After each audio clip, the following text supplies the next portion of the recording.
In May this year, I'll be riding from Land's End to John O'Groats on my Voge DS625X, which is just over 1,000 miles. In today's video, I'm fitting a Carpuride unit with one simple question. Is it actually good enough for that 1,000 mile journey?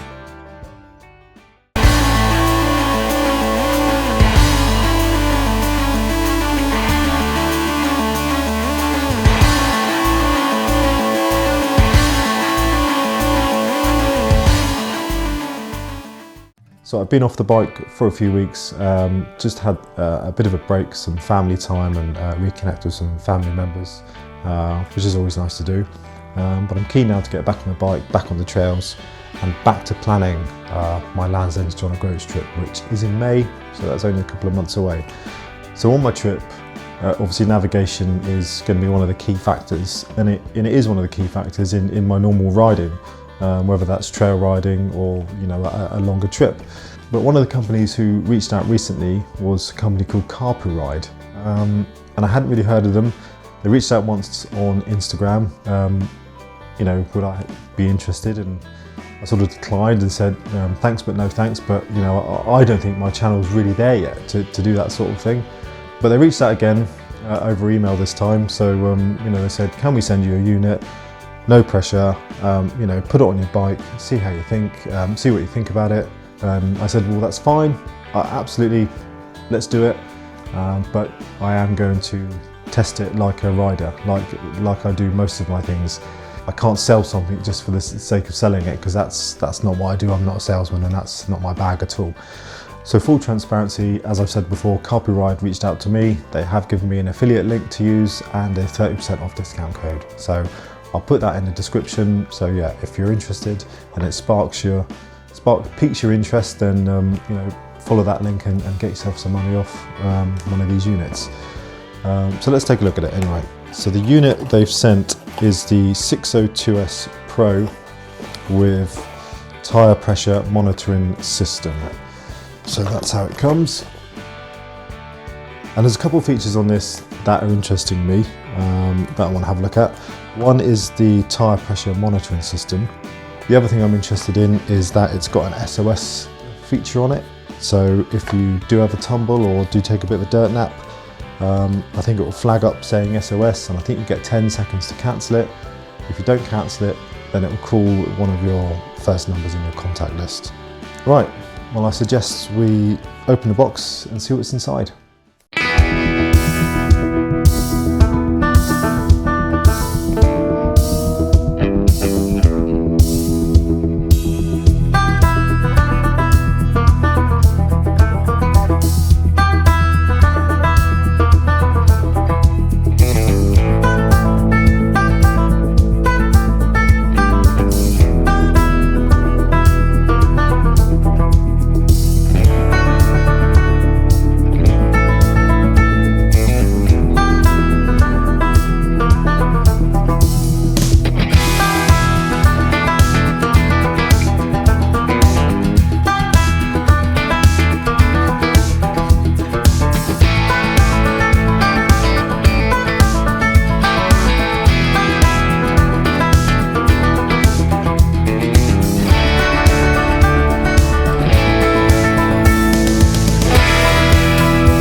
So there we are, very comprehensive box of equipment, lots of extras, lots of nuts and bolts and screws and tools and mounting options. So I think we'll take this out and get it connected up, do a bit of a time lapse of that, and yeah, see how good it is.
Out on a ride, testing the Carpuride 602S Pro.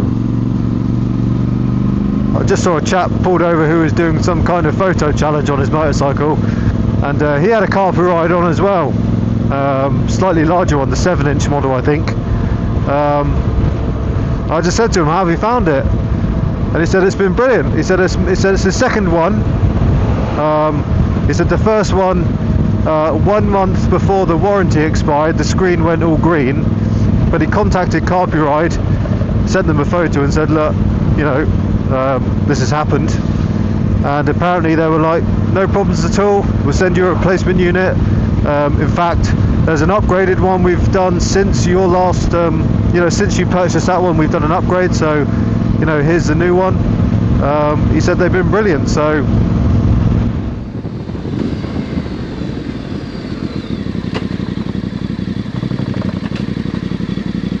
Right, here we are. I've just pulled into the entrance of one of my favourite lanes to ride.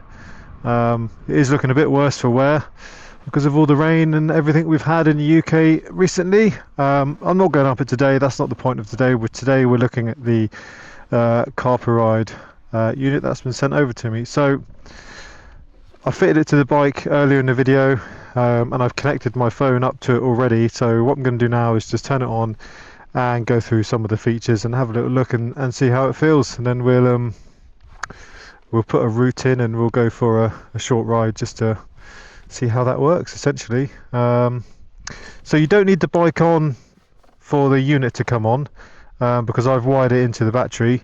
So I guess if you've got the similar unit or the same one, or thinking of getting one, if you wire it into your battery, then you got to remember to turn it off. And I have noticed it automatically comes on when you fit it into its mounting dock. So just be cautious of that. If you put it on the dock, it's going to come on. So you've got to remember to turn it off. Anyway, right, I'm going to leave my gloves on for this to just make sure it can work with my big fat winter gloves. So I should be able to turn it on. Can I reach it there? Yep, there we go. A little while to come on. Okay. Should connect automatically to my phone. Yep, there we go. Great. So, as we've seen before, big thick gloves on, and it's nice and responsive. The screen is actually really nice and bright, really nice and clear as well. I've still got the protective cover over the screen, so I suspect with that off it would be even more fluid. You know, the swiping motion and the touch responsiveness would be even more fluid. So let's just go to home for a minute. If we go over to here and then to mountains, this is where you get all the data from the unit. So you can see I've got my PSI readout here, and it's giving me the front wheel, but it's not giving me the back wheel. That's interesting, nothing on the rear. So this just cycles through the different units, so KPA, bar, PSI. That tilt sensor doesn't seem to be doing anything either. Interesting. Let's hop off the bike and check it's still on the rear wheel. Oh, I won't look this side. It's still there. Okay, so the sensor's still down there. So it's just not picking that up for some reason. Or the tilt sensor. And if we switch it off and on again. What's that switch? Let's try that. So if I switch it off. And then back on. See if that changes anything. I'll swipe across to mountings, and this time I've got neither, but the tilt sensor is working, so that's good. I'll get a close-up of that. And my compass seems to be working. Okay, so that's A bit of a shame. Right, the other thing I want to just have a look at very quickly, which I do think is a really good feature, is if we go into settings and then into system, right down here I think, yeah, it's SOS. So if we tap on SOS, you can see I've got my SOS turned on, and if I tap emergency contact, then I can put in a phone number, which in my case would be my wife's, which I should know off by heart, but I don't, so I'm going to be in trouble about that. But you put in a number, and then once that's all logged in and saved, if you do have a fall, or you know, the bike detects a sudden change in lean angle, it will dial out that SOS unless you stop it within 10 seconds. So that, I think, is a really good feature, and I'm trying to work out how I can test it. I might just end up in another video, perhaps I'll just go out and lie the bike down and see if it ends up making that phone call. But great feature for solo riding. You know, a lot of us who ride lanes are out on pretty remote sections of road sometimes, not just in the UK, but you know, if you're doing any of the ACTs abroad, then you know, some of those can be proper remote areas, or the TET, you know, that can be equally remote. So yeah, good thing to have. Right, let's try the rear sensors one more time. I've just turned it off and turned it on again, and we'll have a look and see if anything comes up. Right, okay, this time we have got some values, and the angle sensor, lean angle or tilt sensor is working. So let's put those in a language I understand. So front is saying 21.46, the rear is saying 22.475. The Voge is saying, let's have a look, 21 and 21.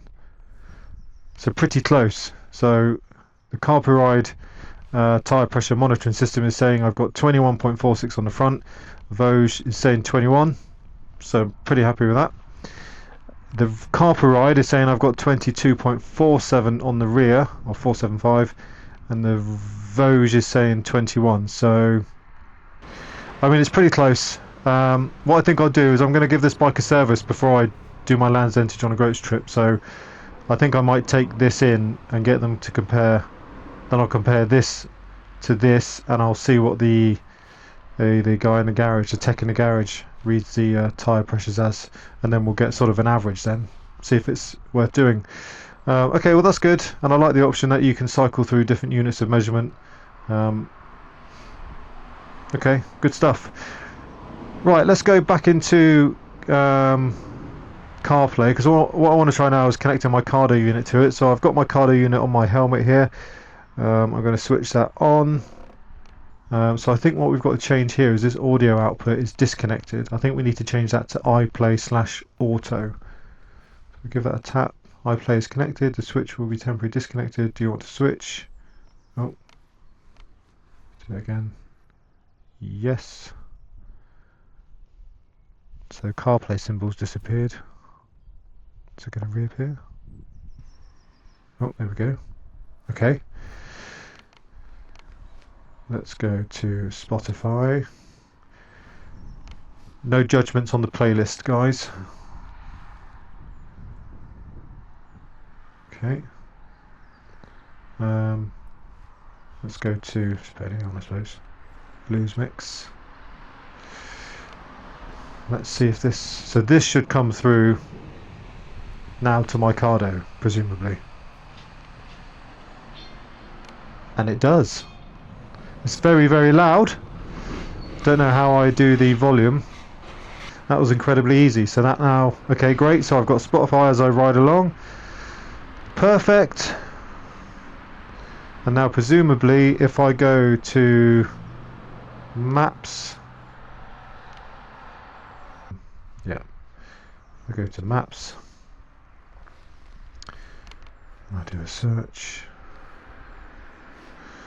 Let's say I'm going to go to, I have to say the touchscreen is very good on this. It is very good. Go to John O'Groats. So it's going to take me 12 hours. If I click start, presumably I should hear something. Perfect. There we go. Directions in my Cardo, directing me to John O'Groats. I mean, I really wanted to find a fault. Not that I wanted to find a fault, I just I don't know, I was kind of like, it's a bit too good to be true, but I have to say, so far, it's ticking nearly every box. Obviously, I'm not going to John O'Groats today, but I am going to John O'Groats in May, which is only 2 months away. So, yeah, I think I'm going to stick this on the bike and use it for my navigation. I can't fault it. I honestly thought there'd be some sort of small issues at least, but, you know, so far, it does exactly what Carpuride says it's going to do on the box. So, yeah, great stuff. So that about wraps up the sort of high-level features of the Carpuride unit. I'm really yet to find anything, you know, apart from maybe the tyre pressure sensors, you know, weren't showing a value, then switch it off and back on again, then they are showing a value. You know, apart from that, really, I'm struggling to pin down anything I don't really like about it. Yeah, so look guys, like I said at the beginning of the video, if you fancy one, there's a link in the description. There's a code for 30% off. I can't say go out and buy one because I've done it, you know, I've done about 5 miles with it on the bike, so, you know, pay your money and take your choices, I guess. But, you know, would I spend my own money on it? Yeah, I would.